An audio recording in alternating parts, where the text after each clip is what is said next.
I'm happy to be here. Let me say hello to Michael. He and I have been hanging out, and I was encouraging him to bring his lovely wife to dinner tonight because, how many times do you meet a archaeologist who dives underwater? We were sharing dinner talk, and we were talking about that she does the underwater thing, and I do the above the water thing and space thing. And the thing we have in common is that in order for me to go into space, I have to be a certified diver. And you probably know that astronauts, when we train here on Earth, have to train underwater because the suit in which we use weighs over 350 pounds. And so you want to have that experience inside the suit, but you can't really do that above water, above ground, because it's just too heavy. And so we use the neutral buoyancy facility. If anybody has had a chance to go and see that thing, it's pretty awesome. 50 feet deep, about 100 feet wide, 150 feet long, and has to be big enough so that we can sink all of our mock-ups underwater so that we can practice. And so, Michael, thank you for bringing your lovely wife. We appreciate it. And the one who keeps Michael in order, of course, is Kim. Everybody knows that. So I'm gonna make Kim get up, stand up, and do a shout out. You know? And in fact, since we've had this over 10-year relationship, NIMSY and UTeach program, you guys have been part of the family since the very beginning, and I am very, very honored to take over the helm of NIMSY. Many of you, and I don't know if you noticed that when you all sat down that I was actually holding court here, and I was holding court because I've engaged a lot of you in my previous life, being involved in math and science for over 25 years now. And so a number of the universities here who are UTeach universities were also part of our summer science camp that Carrie mentioned. And so I kind of felt like I was coming home. It was kind of cool. And then this is, I think, the second time that I've got a chance to come in to speak at the UTeach Institute conference. So thank you for inviting me back. So what are we going to do today? But before I do that, let me give a shout out to my team. I guess I'm the newly minted CEO, but if I could I have all the members of NIMSY stand? I need to give you guys a shout out for being here. All right, thank you. And that will keep me out of trouble. It's kind of like, when your wife comes with you and you don't acknowledge her, in the audience, you'll pay for it later.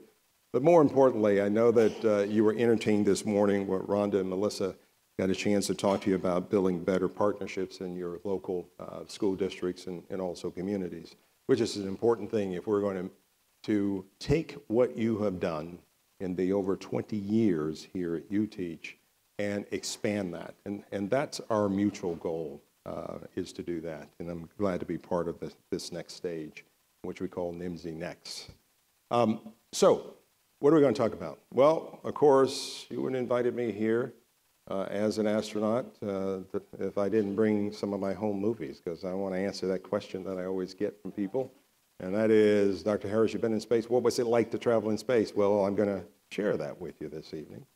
The other question that I get asked most often is, you've been in space, have you seen any aliens? And I'm going to answer that one right now. No, I have not seen any aliens, but I have to tell you that some of the guys and gals that I fly with are pretty strange. And if you need evidence of that, you remember a few years ago when one of my colleagues donned on a diaper and drove completely across the entire half across the nation. And I'll leave it at that since this is being filmed. So yeah, we can be out there, literally, space cadets. But given that, I still love what I do. And the last question that I get has already been alluded to by Carrie, and she has been with me when we have spoken to both small audiences of kids and large audiences of kids, and also large audiences of old people, and everybody wants to know how to go to the bathroom in space. And I don't know what it is about bodily functions that we all are, enamored with. So I'm not going to talk about that tonight. You can pull me aside afterwards, and I'll give you the gory details, but you have to buy me a drink. So, oh, I heard done up here. So I love speaking to teachers. I love speaking to education organizations because I come from a long line of educators. My great aunt was our first educator, was a teacher in a place not too far from here. I don't know if you guys know where Palestine is. It's not Palestine. Well, no, it's Palestine. Hey, you're not from here. I'm from Texas. It's Palestine. It's not there. Anybody know where Oakwood, Texas is? Oh, wow. I cannot believe that. All right. It ain't there. It's about 8 miles south of Oakwood. So talking about in the heart of rural area. And so that's where, our education journey as a family began. And then it was followed up with my mother, who was an educator for over 40 years. She taught third grade, and it was amazing. She was an amazing woman. And then that's followed with the next generation, which is my niece, who is actually my sister, and then my niece. And I like to think, since I teach medical school and we've been involved with math and science programs over 25 years, that I've kind of, taken on that gene and followed in their footsteps. So when I talk about education and specifically talk about STEM education, it is in my blood. It is something that is just a part of me. I like to describe my life now as being involved in a new mission. As an astronaut, I had an extraterrestrial mission where I went up in space and I did what the bosses told me to do. We did research and all that sort of thing. And now my terrestrial mission is about ensuring that all our kids have the ability to fulfill their dreams no matter what those dreams are. I mean, for me, that's it. And UTeach is part of that equation. NIMSY is part of that equation. You are an integral part of that equation. And if we do our jobs right, then we win as a country.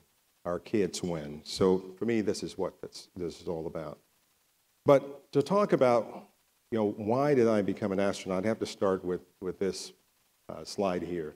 And this is a slide of Apollo 11, the first time that we landed on the moon, and I was 13 years old in 1969 watching this, and when Neil Armstrong and Buzz Aldrin landed on the moon, and they said those wonderful words, one small step for man, one giant leap for mankind. It was a tremendous leap for this little boy to look at that television, that black and white television, and decide to follow in the footsteps of those guys. And that's how it began, just as simple as that. These are what I call my mentors from afar, meaning that I didn't know these guys. I just saw them on television, and what I saw on television was the inspiration that I needed to follow in their footsteps. So, as you've heard from Carrie, sort of my background and sort of the educational trek, went to medical school, and eventually started doing research at NASA, and then eventually became an astronaut. So that's where my inspiration began. But there was also another influence here, and that was science fiction. And do we have any Star Trek folks in the house? Oh, yeah. So I was the original Trekkie, so I watched every show there was. And the guy who was my mentor on that television show was Bones, the ship's doctor. And when I talk to medical organizations, I have a whole slideshow about what Star Trek did and all the health devices and things like that they foretold that we are actually utilizing in healthcare today. But there was also one influence that I want to share with you. You guys remember the Jetsons? Okay, for you young people, I brought a video. Hopefully it will play so that you know who the Jetsons are. And if you know the words, go ahead and sing out, if you would.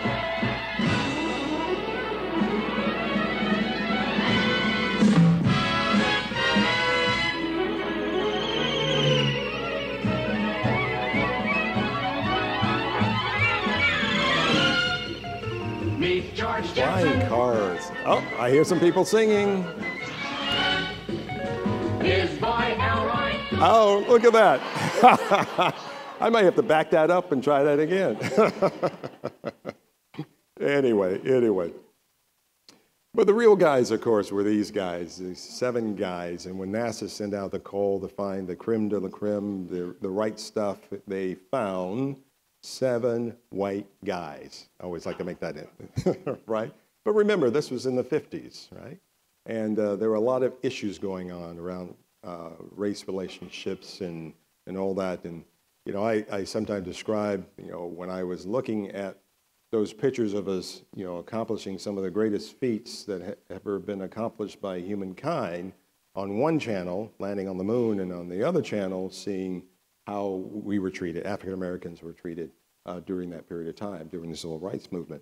But that did not deter me because I said that whatever, you know, I set my mind to, I was going to do. And so I watched that program, and I saw another guy in the 70s, a guy by the name of Joe Kerwin, who was the first American physician to fly in space. And you notice something different about him examining his crew member here? Anybody? Upside down? Come on, you guys had a few drinks. Come on, we can talk. All right, he's in a place with no gravity, right? So examining a patient in space is a little different than here on Earth. If I was here on Earth, I would say, hey, Mrs. Johnson, come in and have a seat on the table. But of course, in space, I just say, hey, Joe, float this way and don't worry about turning right side up, because there really is no right side up.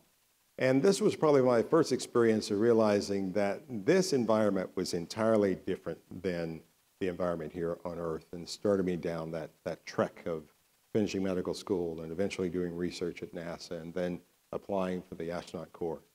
Now I wanted to show you this picture. So this is the 13th class, astronaut class.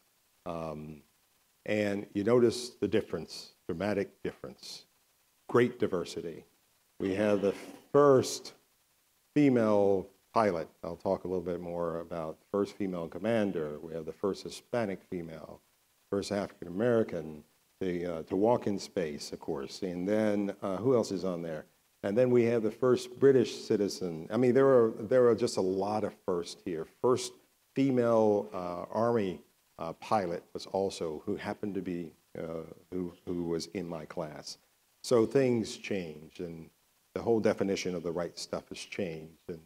And this is relevant to, you know, the folks that you are dealing with right now, the students in which you're working with right now. So when you come in the astronaut office, you spend about 2 years in basic training where you learn how to fly jets, you learn how to survive in different environments, you learn how to fly the shuttle, and then you get that call one day that you're selected for a mission. And this is a patch for my second mission, where we went to the Russian space station. You probably have met some astronauts before, might have seen us in our blue suits, and you notice the patches that we have. Those patches actually have they're symbols of the mission. There is some meaning behind that. And in this patch, you'll see the Russian and American flag, meaning that it was a joint mission between the Russians and Americans. We were the first shuttle to go to the Russian space station, so you see the depiction of the Russian Mir station down below in the shuttle. And then the mission had a mission number. Every mission has a mission number. And the mission number for this flight is 63. So I want you to take a look at this patch and see if you can find the symbol for the 6 and 3 that we have embedded in the patch, and just yell it out when you. 3 stars, an easy one, and 6 rays of the sun. Aha! But you know that's all well and good. But you know the most important thing about this patch is that it has my name on it right there to the left side. That's important, because you want to make sure to let your family and friends know that you have actually been in space and that you're an astronaut. Now, I know you've seen the shuttle lift off many times before, but you may not know that it weighs 5 million pounds. In order to get that 5 million pounds in the air, we have to light 5 engines that produce a thrust of 7.5 million pounds. I'm here to tell you this evening, when those engines light, you are leaving this planet, and nothing's going to hold you to it. One of my famous astronauts, the guy who also happened to be a physician, Story Musgrave, calls it a violent ride because he's from the South. And it really is. Because when those engines light and you get this big kick in the pants, it's almost like being catapulted, like being shot out of a cannon. You pull about 1.5 Gs just when you're lifting off the pad. And then when you get about 2 minutes into the mission, we call that the first stage. And the first stage is depicted in the slide at the top in the middle. We drop off the solid rocket motors. And at that point, the solid rocket motors are falling back in the ocean and recovered. And we're going a mere 2,500 miles an hour. So just in 2 minutes, 2,500 miles an hour. And if at this point I could roll down the window of the shuttle and stick my hand out, I wouldn't feel anything. Why? Because I'm above most of the atmosphere at 100,000 feet. So why is that important? It's important because there's no resistance on the vehicle. Now, you know when you're driving in a car and you roll down the window 70 miles an hour, you stick your hand out, you're going to feel something. At this altitude, you don't. So since there's no resistance on the vehicle, what do you think we're going to do? We're going to speed up. And we go from that 2,500 miles an hour to 5,000, 7,000 to 10,000, eventually to 17,500 miles an hour. And at 17,500 miles an hour, we go from being pushed back in our seat to about 3.5 Gs. So with the suit that I'm wearing, which weighs about 125 pounds, and I weigh 225 pounds, if you add all of that up, multiply that times 3.5, you get just under 1,000 pounds. So you can imagine being on the inside, you're just fixed to the seat. You're just glued to the seat. And it is very difficult to reach out. In fact, we don't do that at all because that could, you could strain your muscle. For example, this arm that weighs 25 pounds now weighs 75 pounds. And your body is just not used to that. And I have a lot of funny stories, and I want to keep it light tonight. I want to tell you sort of a funny story. My first mission under this force, 3.5 Gs, we got to the second stage, and we were going from that 2G to 3G to 3.5 Gs, and I was focusing originally on what I needed to do. I was part of the flight crew. There are if something went wrong, there were certain switches I have to turn here and have to open up the checkbook and all that sort of thing. And then finally, all that just went away. And something else was attracting my attention. And I have to step away from the mic so you can really get the full, good, he followed me, great. Step away from the mic. So remember, we're sitting in the spaceship. We're laying on our backs. So we're going up in the space on our back. And so I'm 6'3", have very long legs. And so I've got my legs together sitting in this seat as we get into more and more G-load. And guess what's happening? My legs are beginning to pull apart. And every so often I would pull them back together. And then they would pull apart. And I would pull them back together. And so I remember when I got through with that flight, I said, if I ever get another flight, I'm going to fix this. So I called the NASA engineers and I said, guys, I'm having trouble with my long legs under this G load. So you got to design something to keep me, keep my legs together. So they gave me a Velcro strap. And in addition to putting on my seatbelt, I strapped my legs together because the last thing I wanted to do was to arrive in space saying, Houston, here we are, got a problem. That's how serious it was. Y'all think it's funny. That wasn't funny at all. Anyway, so once we get up in orbit, if you look at the slide down the bottom, that's exactly what the view that I had when I opened up got out of my seat and went up to the window and looked out for the very first time. I was looking out of the cargo bay, and I was looking at the Earth, and this is how we fly in space, upside down to the Earth. You'll see a nice view of the sun, and this slide is sort of stretched out so you don't see the nice curvature, but I like this slide to show all the people who are part of the Flat Earth Society that the Earth is indeed round, just to show that. So here's my crew on that mission. The slide down to your right is to your left is the picture that we took before we left. It shows you the two types of suits. So the suits that go into space are called launch and entry suits. They weigh 120 pounds, 25 pounds. And the suits at the top are EVA suits. Those are suits in which we use to do spacewalks. And EVA stands for extravehicular activity. And those suits weigh 350 pounds. And I know as you're looking at this slide, you're probably saying to yourself, Dr. Harris, you must be really strong. And I would say, yes, I am. In fact, I'm Superman to stand up in that suit, but I would be lying. So as you look at this slide, you see 6 people in this slide. And the reality is that there are actually 10 people in this slide. And that's because we have 2 suit technicians holding me up in the back and 2 holding the other guy up in the back as we took these wonderful pictures. Now I want you to kind of go back and forth these 2 slides. The slide then on your right is the same crew in space, and there are a couple of things I want to point out. Look at our eyes, if you would. Notice how small they are. We get this puffiness. There's a fluid shift that occurs where about 1/5 of our blood volume flows up toward our head. That extra fluid goes into the tissues of our face and gives us this puffiness that we have.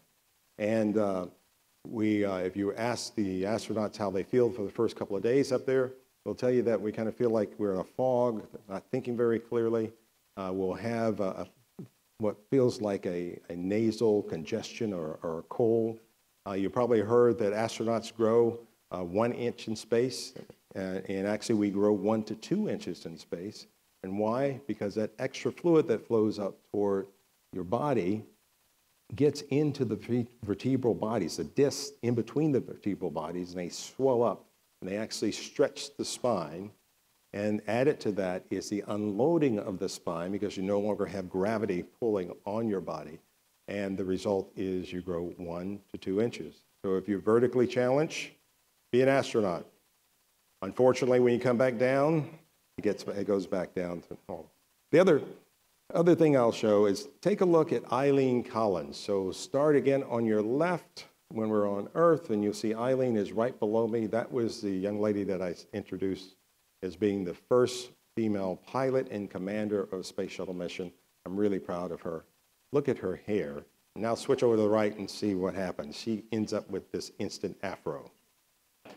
So you ladies who have long hair, guess what? The hair would be standing on end. You would look like a sunflower with a face stuck in it. So just another little side deal. We actually encourage, and I probably shouldn't say this on camera, but we encourage the women on our mission to either pin their hair back, like you see one of the other female colleagues there, got her hair tied up, or cut your hair short, like Eileen cuts her hair short. Because if they don't, the hair stands on end, and you can't get next to them at all. Because not only does it come out in the front, come out on the side and the back, but it also sticks straight out in the front too. So you can't, and they're always, moving around, moving the hair around, and you're always bumping into it. The thing about hair, when you bump into it, it actually stings. And so, so we encourage that. So I have one other story that I'm not going to share because we're filming. That's why I'm not going to share that story. So I'm going to keep it clean tonight. Maybe during the Q&A, you can ask me that question, and I'll come back to it. How about that? Hint, hint. So as a astronaut, and as a physician astronaut, I was a crew medical officer, so I took care of the crew on orbit. I was the first guy to do a telemedicine conference from space. We did that with the Mayo Clinic. And here I was just sort of highlighting some of the things that we learned in space and how it relates to us here on Earth. I mentioned that we went on this mission to the Mir space station. So this is a picture of the Mir space station. The one on the right is at about a 1/4 mile away. And I know it looks pretty small, but that station is about the size of a football field, if you include the solar panels and the radiators. And then as we got closer, you'll see the guy who has spent the most time in space, Dr. Polonikoff, another physician, 422 days in orbit. Incredible. So they still hold the record. So we take a lot of pictures when we're up there, and so I'm going to show you a couple. So this is a dust storm off the Sahara Desert, and you'll see that dust going over the Atlantic Ocean. That dust will actually climb up to 40 to 50,000 feet and go completely across the Atlantic Ocean and dump here in the Americas. And this has happened for millions of years. And so some scientists believe that the reason why we have such rich soil here is because of that transfer of soil from Africa, especially in South America. And so that's a dust storm, kind of cool. And we've watched that, of course, the Sahara Desert over the last probably 30 or 40 years grow in size. So we talk about climate change, it really is apparent from space. So this is a picture of daytime and nighttime at the same time, and we call this the Terminator. So you'll see nighttime on one side, and on the left side daytime, which is kind of cool. This is a view of Aurora Borealis, and on my second mission, we actually flew through this, and that was incredible. How many people have seen Aurora Borealis? Okay. As beautiful as you saw here on Earth, imagine flying through this. It is just incredible to see that. And you can see the city lights below. And so I mentioned, and let me see, I'm going to give you guys a test since you're teachers or students. How fast did I say that we travel in space? What was the top speed? 17,000, right? 17,500 miles an hour. Well, at 17,500 miles an hour, we can go around the world every 90 minutes. At 17,500 miles an hour, I get to see a sunset or sunrise every 45 minutes. It's pretty cool. And what I want to show you now is a sunrise from orbit. You see the Earth down below, then the sun peaks a little bit on the horizon, and then the sun is in full blast in your face. And the time that it took me to describe that sequence of slides, that's how fast the sun rises.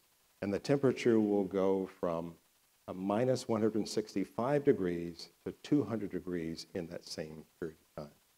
So it's incredible. So our spaceship has to take that type of extreme temperatures in addition to the vacuum of space. Our space suits have to take that same temperature. In lies why that suit is so heavy and so bulky, that 350-pound EVA suit. So I wanted to give you a feel for what it was like to travel in space. You guys, did you get there? Did you feel that a little bit? Okay. So now I'm going to switch gears. I'm going to tell you and talk a little bit to close this out about where we're going in the future. Well, this is the International Space Station. This station is twice as big as the station I showed you before. And it's a station that is now a national laboratory where we will spend, where we have 7 or 8 people there, 7 days a week, 365 days a year. It is an incredible laboratory in which we're learning a lot of things about how we can survive, humans can survive in these types of environments. But at the same time, when we're learning this knowledge, guess who is the beneficiary of that knowledge? Those of us here on Earth. And I have a whole presentation where I talk about the spin-offs that come from our space exploration that have impacted us here on Earth, like micro-miniaturization of electronics that lead to defibrillators and pacemakers. The imaging technology used for MRIs and CT scanners all come from the space program. So just think about the impact that we're going to have with this station up. Where do we go next? Well, there's talk. In fact, the president's currently talking about going to the moon and Mars. So this is a picture of what a habitat might look like on the surface of the moon. And this is a picture of what life might look like on Mars.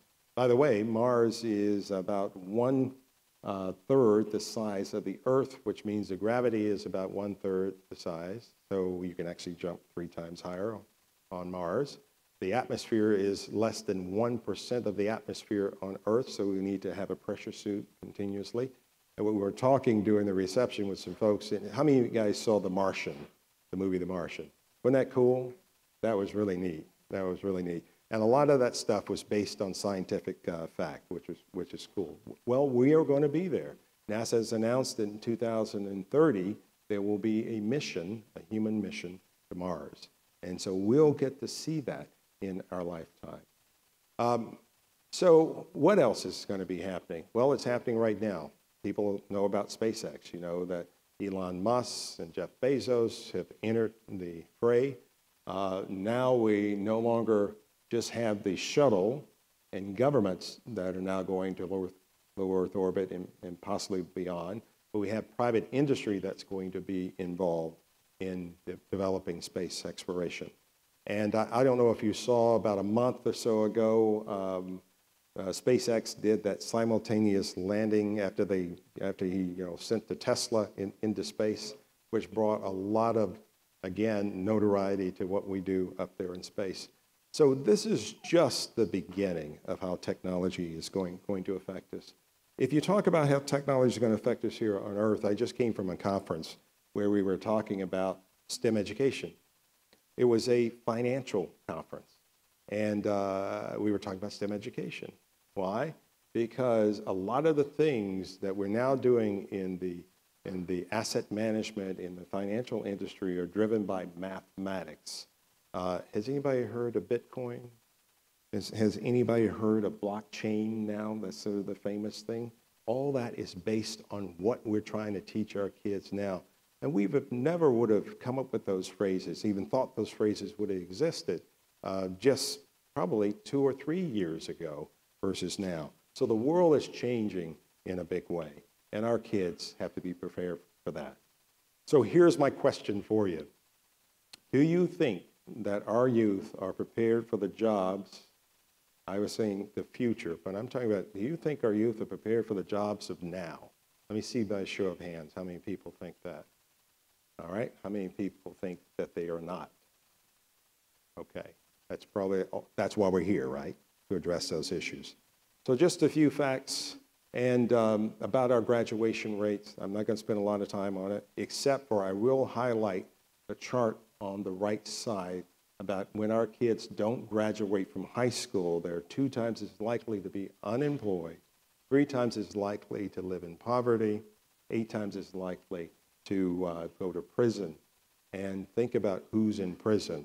And if you're teaching in the inner city schools and districts, you know that it's mostly minority kids here.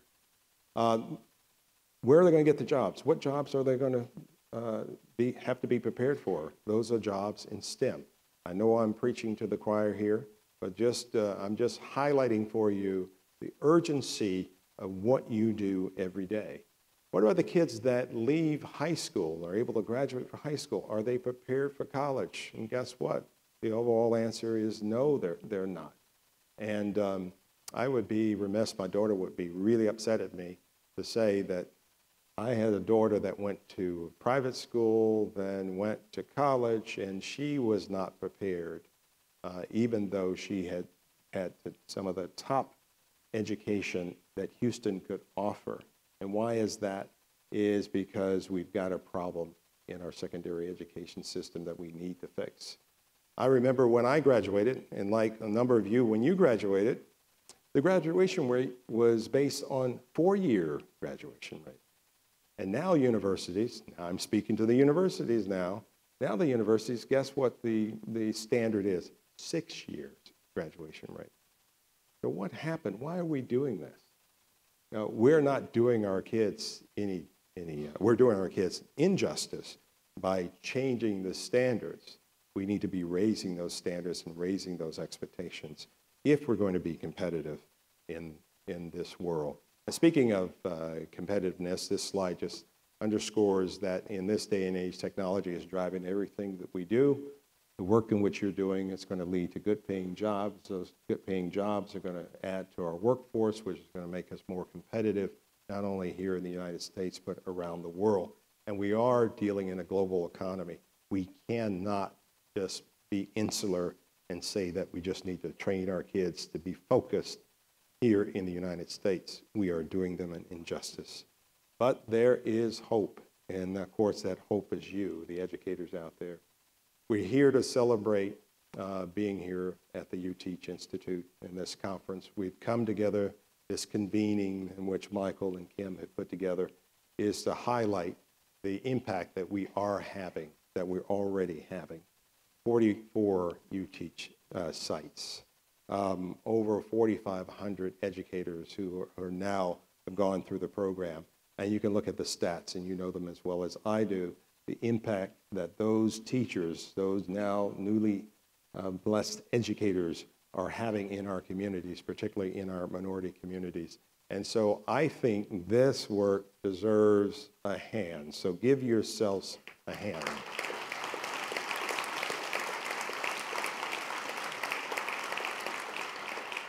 And I would be remiss if I didn't do a commercial for NIMSY. So here's my commercial for NIMSY.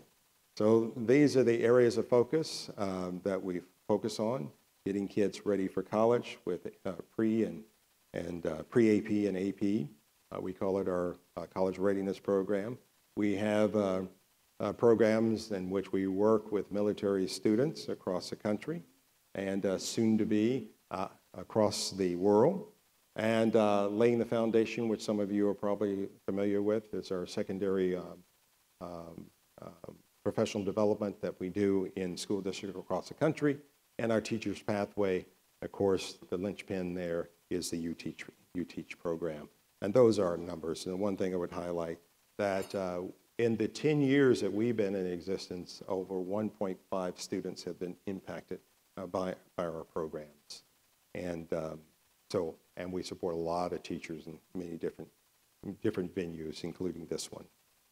So I'm going to end with one of my favorite posters, and it's a poster that I use when I talk to young kids. It's not only about ensuring that the kids go back, ensuring that the kids have a good education, but it's also about instilling them this sense of awe,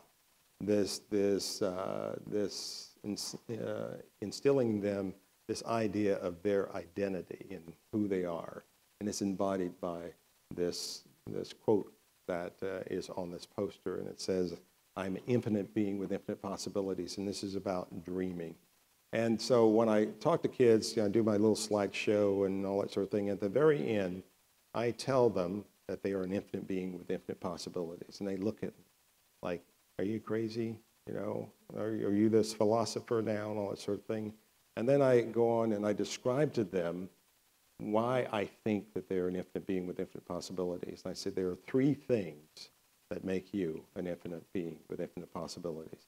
And that is, number 1, that you were born multi-potential with the ability to do anything that you want to do in life. Number 2, that you were born multi-talented, meaning that you were born with certain skills that are uniquely yours, and it's up to you to figure out what those skills are. And you also were born with a brain that you can use to acquire more skills that move you even further along.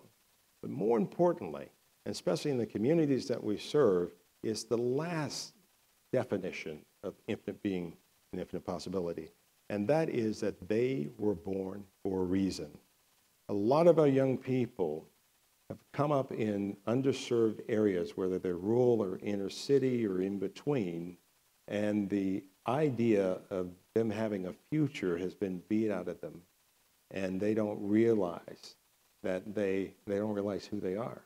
They don't realize that they were born for a reason, and if they discover what that reason is and they accomplish that thing that they are supposed to do in this world, that they not only empower themselves, but empower the rest of us with the talents that they bring to the table. So my charge to you, in addition to giving them those tools to fulfill their dreams, is to help them realize that they can dream, because many of them have lost that ability. And to me, that is the greatest gift that we can give them. So my dream was traveling in space. On my second mission, I got that dream to actually not only travel in space, but to walk in space. And this is us in the airlock prior to going out. This is us as we are on the left side getting ready to deploy a satellite. The satellite weighs 3,000 pounds. And the next couple of moments, I will grab that satellite with these 2 hands, and I will lift it up, and I will toss it into space. Remember I said I was Superman earlier, right? Toss it into space, and well, of course, we're going to retrieve it later because of an experiment that we had. This is at the very end. We were just kind of hanging out in space in this minus 165 degree to 200 degree weather. And here's another view with the Earth above us, and then one last view to share with you. Kind of cool, isn't it? That's not me. I hate to say that. That's not me. That's Bruce McCandless. Back in the early program, we actually created a jetpack, and he donned it, and he cruised out about 100 yards or so from the space shuttle, took some beautiful pictures of the space shuttle, and cruised back. We took some beautiful pictures of him, and this is one of those pictures that I love, that just sort of underscores where we have come as a nation. And also set as a backdrop for this partnership that we've had with UTeach for many years now with this. Together, we are changing the mathematics of STEM education. And what do I mean by that? In the teachers that we are educating, in the professional development that we're doing in the school districts that not only you do as UTeach, I heard from Michael is doing now, but we do on a daily basis at NIMSY. If we impact those mathematics around STEM education, we not only help this country to grow, but we will impact those kids, those individual kids and their mindset. And that's going to translate into us being more competitive and, more importantly, having the ability for these kids and enabling them to accomplish their dreams, whatever those dreams are. That's my message this evening. I thank you for listening. You've been a great audience.